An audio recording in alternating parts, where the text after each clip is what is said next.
I'm Roger DeRose. At Kessler Foundation, we're committed to changing the lives of people with disabilities through research and employment strategies. And that's why we're proud to support programming produced by the Caucus Educational Corporation and their partners in public television. Funding for this edition of One-on-One with Steve Adubato has been provided by QualCare Inc., a managed care company administering health plans that care about your health care. the Russell Berry Foundation, Barnabas Health, Life is Better Healthy, United Airlines, Kessler Foundation, changing the lives of people with disabilities, Berkeley College, And by New Jersey Resources. promotional support provided by NJ.com, Small News, Big News, True Jersey, And by Meadowlands Regional Chamber, building essential connections that drive business growth. This is One-on-One.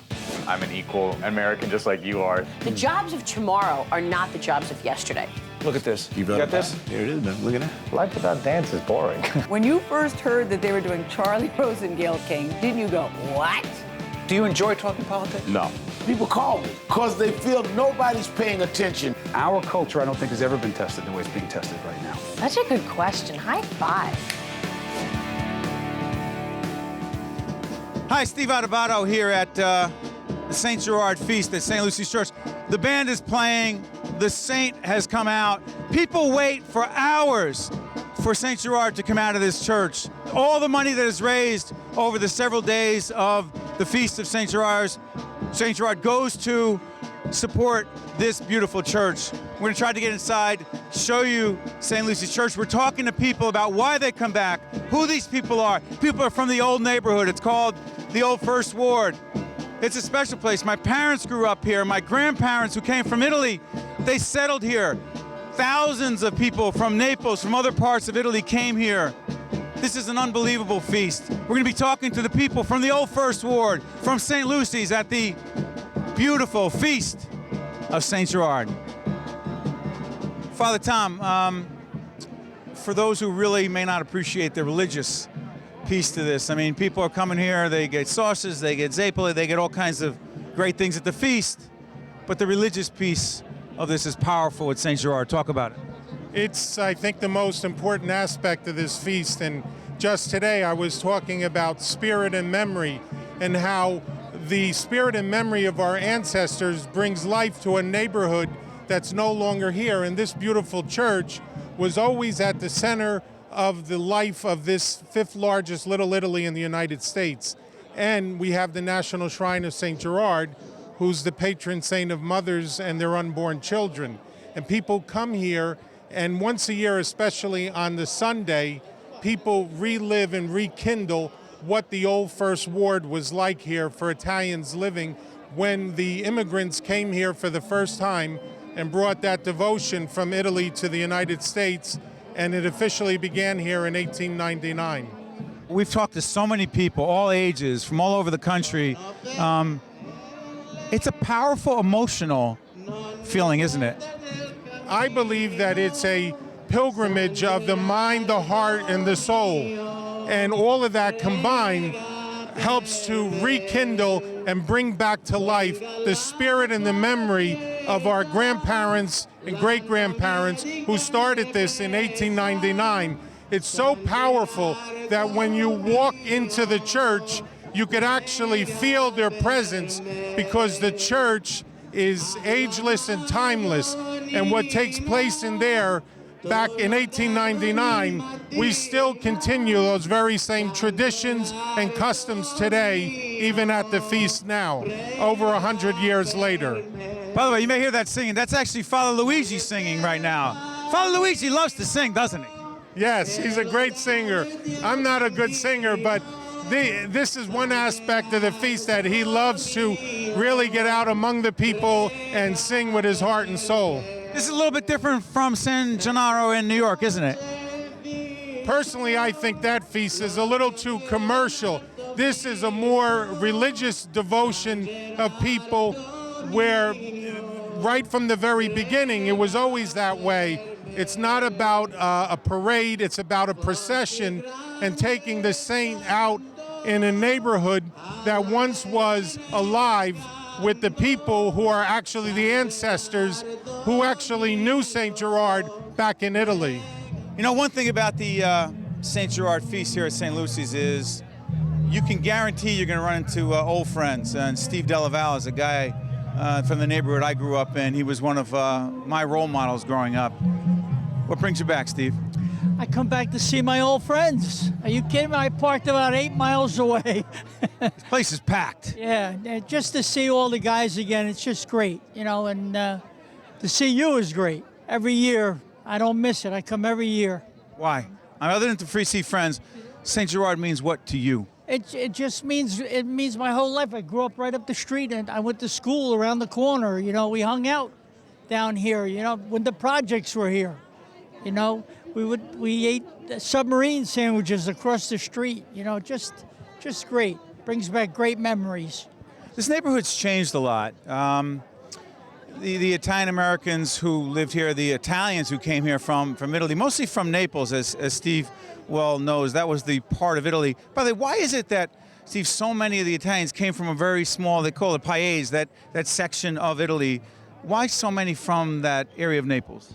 Well, they all came here. They had some family here. They're united with their family, and the area just grew. And I remember growing up, this whole area was Italian. The whole area, they spoke Italian. You know, my mother and father spoke Italian. You know, so just great to be here. Really great. We're here at the St. Gerard Feast in the old First Ward. Right behind us is beautiful St. Lucy's Church. Maria and Michael are here. Now they're not from Warren. They're from this area, but they live in Warren now. You're back here every year? Yes, we've been trying to get back here every year. Because? My mom was married here. They lived on 7th Avenue, so this has a home for me. I like the history. Yeah. What about for you, Michael? I come with Maria. I'm the driver. You're the driver? Yeah. You know, it's interesting. You come here and you see a lot of people, as I said before, from the old neighborhood, and some people, you look at those faces, you're like, I know that face, even if you don't know the name. People are awfully friendly here. It's beautiful. It's the warmth of Italian people. You don't have to live here. You can come back once a year and feel like you're home. It's beautiful. We're here with Ron and Pat DeFilippis. You know this neighborhood well. How's it changed? Oh, St. Lucy's is still here. But everything else, I mean, I remember when the colonnades were not here, and all of our relatives lived right here on 7th Avenue. My grandfather was one of 8, and all of his siblings all lived within a stone's throw of each other. I had a zillion cousins here, Webster Street School, Laterio's Meat Market on 7th Avenue and Webster Street.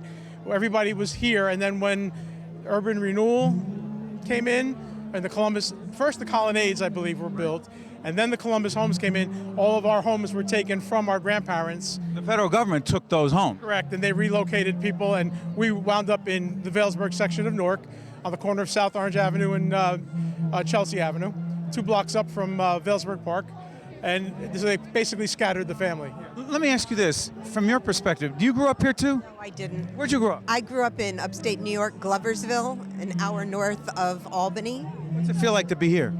Oh, this is wonderful. This is wonderful. I'm Italian, and strangely enough, our great-grandparents grew up in Italy, not far from each other.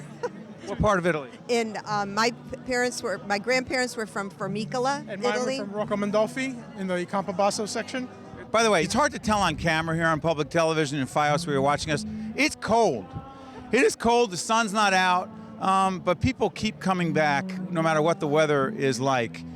Why? That's a good question. For me, it's very emotional. I haven't been here in years, so this year I came, and just walking through the museum, I was crying at every other photo, seeing people I knew, seeing what it was like, and emotional. Very, very emotional. I was baptized here. My parents both their funerals came through here.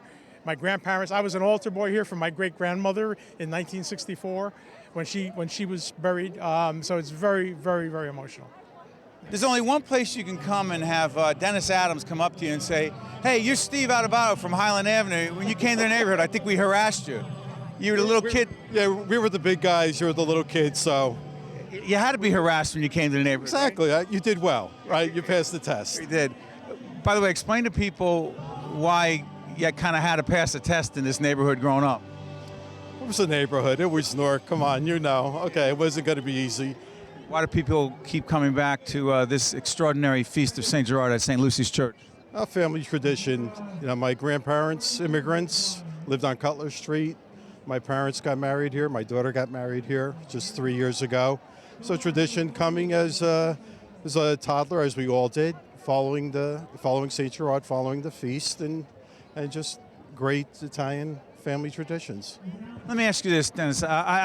You know, a lot of people miss the old neighborhood. The neighborhood is not coming back, but people come back here. But I'll put you on the spot by asking you this.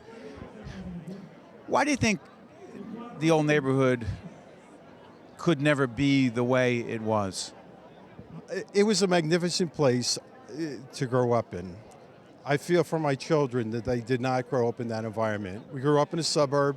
It was nice. We knew it. Our parents get out of the house, be back for lunch, be back for dinner. That was it. We had the neighborhood watch. Again, we got on our bikes, Branch Brook Park. We'd go up to Rich Street School, play in the playground, in the gym. So, yes, we saw the change in the neighborhood. It's unfortunate. Again, second, third generations, we should be living there. It's really a sin that what happened. But we're here now. Exactly. And things change. Things can come back. That's for sure. Thank you, Dennis. Thank you, Steve. To see more one-on-one with Steve Adubato programs, visit us online at steveadubato.org. If you would like to express an opinion, email us at info@caucusnj.org. Find us on Facebook at facebook.com/Steve Adubato PhD, and follow us on Twitter at Steve Adubato.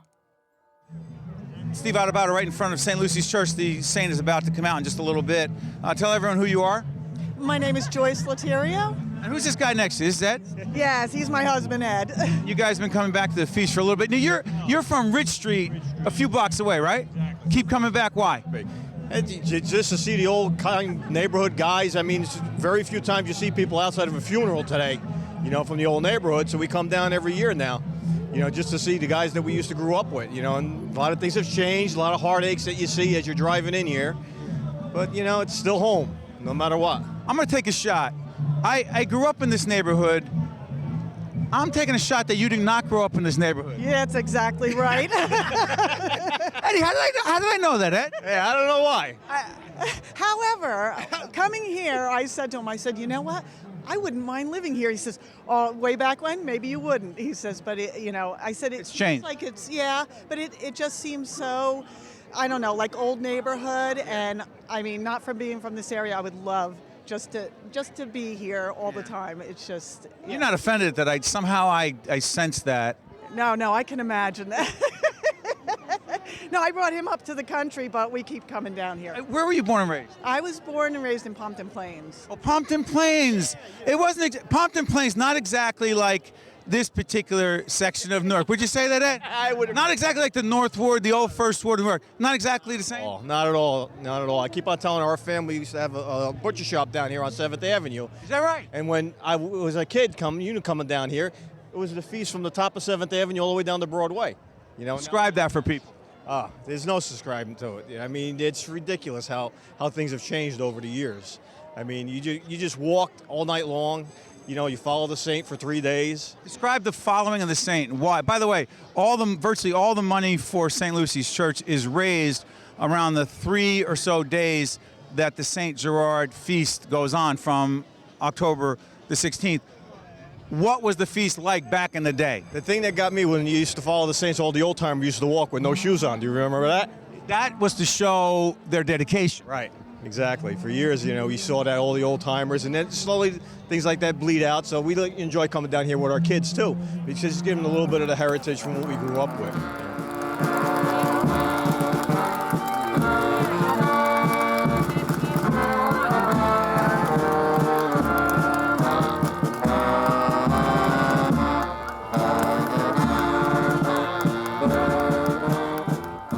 Tell you what, you know, one of the great things about this feast, one of the many great things, is there are really a lot of young people connected to this.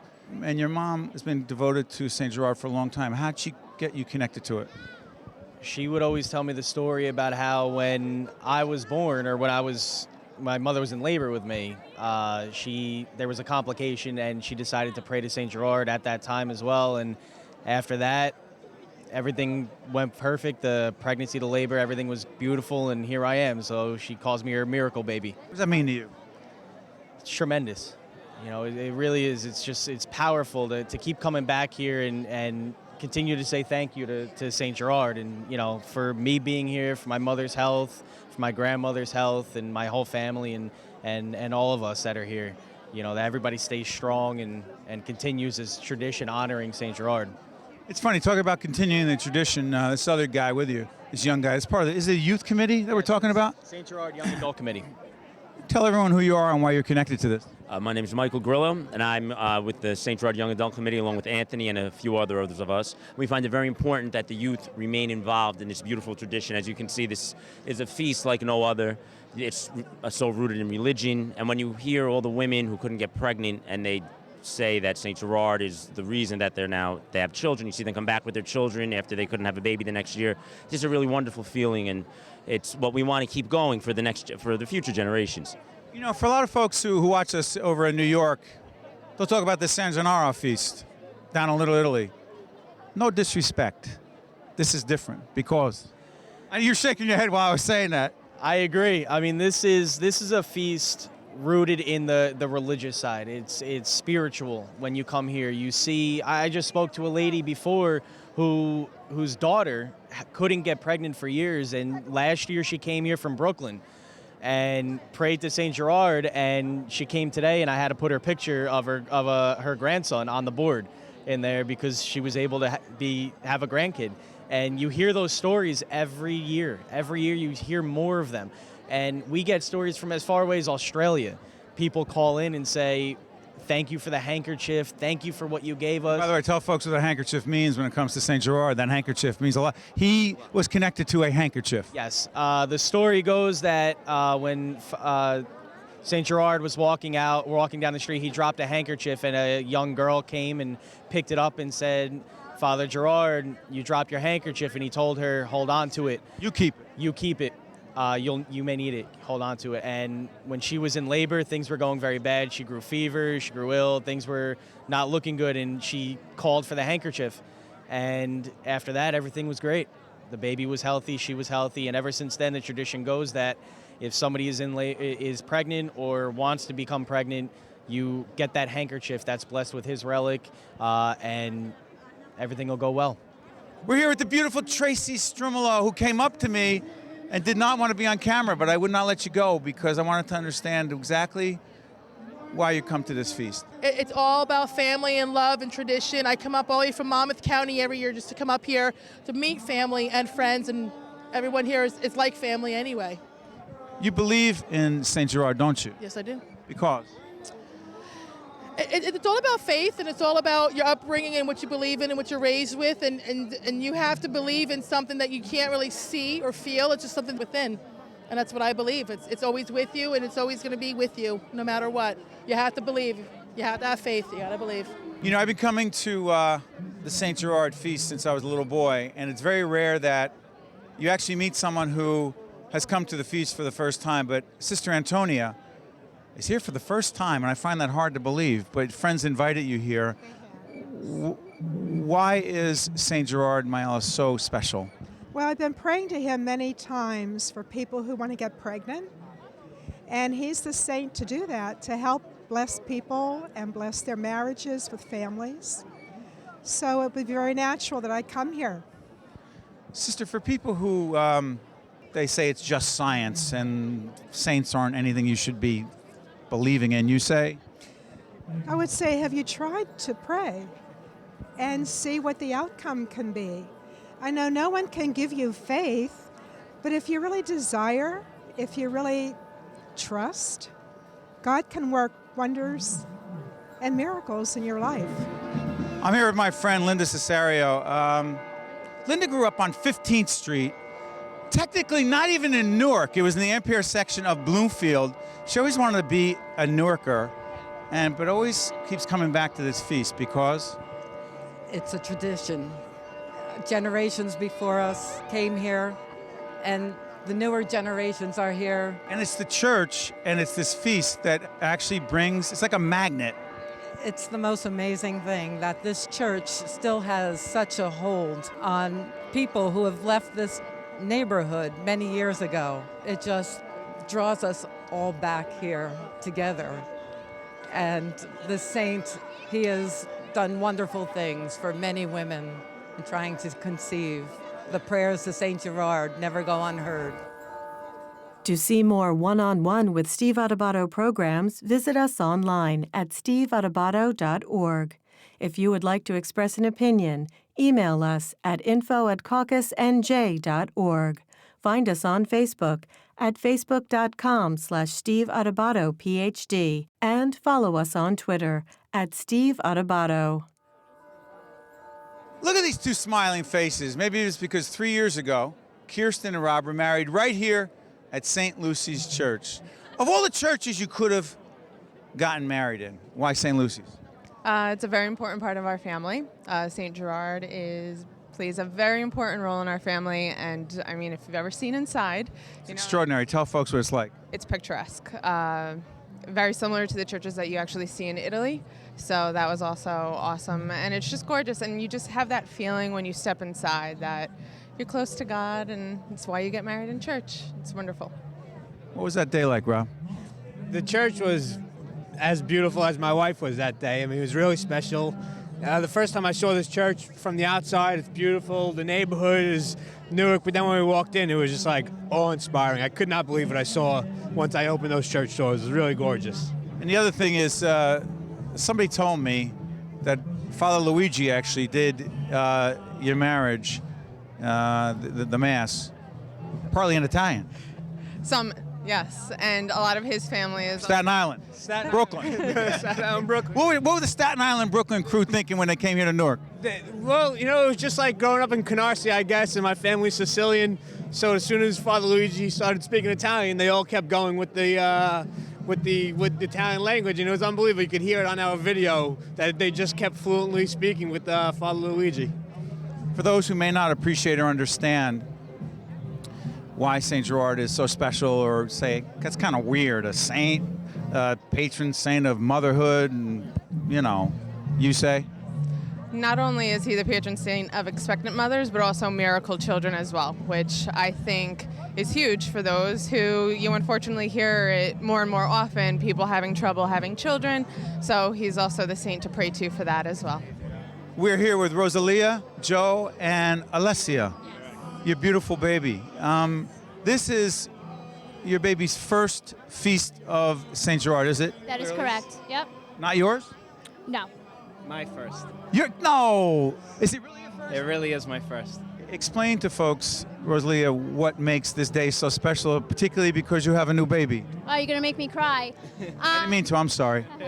Well, San Geraldo is very important for all expected mothers and new mothers. And you know what? It was a miracle for us to have a baby, and our dream came true to have a family, and we felt that, this saint is just amazing, and we just want to be here with our family, our parents, our grandparents, friends, family. So it just means a lot to us. Couldn't have said it better. You feel it's on some level a miracle, huh, Joe? Yes, absolutely. This little girl has been nothing but a miracle to us. I love her to death, and God bless, and San Geraldo truly blessed us. Sometimes you hear about St. Gerard babies. This is a St. Gerard baby right here. Michelina and your grandma. Who's your grandma? Teresa. Now, Teresa, how is Michelina actually a St. Gerard baby? I'll put the camera right here. My daughter lost 7 babies, and God told her that there would be a baby born to them, and they came to St. Gerard every day, and now they have her. They prayed to St. Gerard? Every day. Came here every Sunday and prayed every day. This baby is a St. Gerard baby. Michelina, do you realize what that means to a lot of people? Yes. What do you think it means? I know I'm putting you on that's a lot of pressure to put on a kid. How old are you, by the way? 12. To be a St. Gerard baby means a lot, doesn't it? Yeah. What does it mean to you? That I'm special and a miracle to my family. You are special, and you mean a lot to your family. And we thank you for taking the time to talk to us. And will you promise that you'll keep coming back to the feast? Yes. Yes, I will. Every year? How long have you been coming? Whenever they come, I come. Your whole family's watching right now, aren't they? Oh, yes. How proud are they of Michelina? So proud because God is faithful. We're here with Father Luigi. Not only takes care of this church every day, but you love to sing. I love to sing because it's part of Italian spirit. You are always express our joy, and we sing for God and we sing for people. And I love to go in procession, just singing with the people, with the banda. What does this feast, I mean, you came here a few years ago, and when you came here and you first saw the devotion to St. Gerard, what did you see and feel, Father? Oh, just I told myself, keep calm, observe, see what is going on. And after 3 years, I understood that these really people are sincere. People, they express from the deep of their heart love. There is many ways to bless God and praise God. And one way is, surely I saw people crying, people that they enter into communion with God through St. Gerard. So I think he's very sincere, very respectful what is going on. And not just respectful, but to have a veneration for what the people are saying, surely. Thank you, Father Luigi. Yeah. One-on-One with Steve Adubato has been a production of the Caucus Educational Corporation, celebrating over 25 years of broadcast excellence. Funding for this edition of One-on-One with Steve Adubato has been provided by Qualcare Inc., the Russell Berry Foundation, Barnabas Health, United Airlines, Kessler Foundation, Berkeley College, and by New Jersey Resources. Transportation provided by Airbrook Limousine, serving the metropolitan New York, New Jersey area. Hi, I am Dominique Lee. I was recognized in 2015 with the Russ Berry Award for making a difference, for helping revitalize our school system in Newark. The award had a significant impact in my life. Help us identify and honor the unsung heroes in your New Jersey community, who go unnoticed in their efforts to make a difference in the lives of others. You can nominate someone today for the Russ Berry Award for making a difference. The deadline for nominations is February 19, 2016.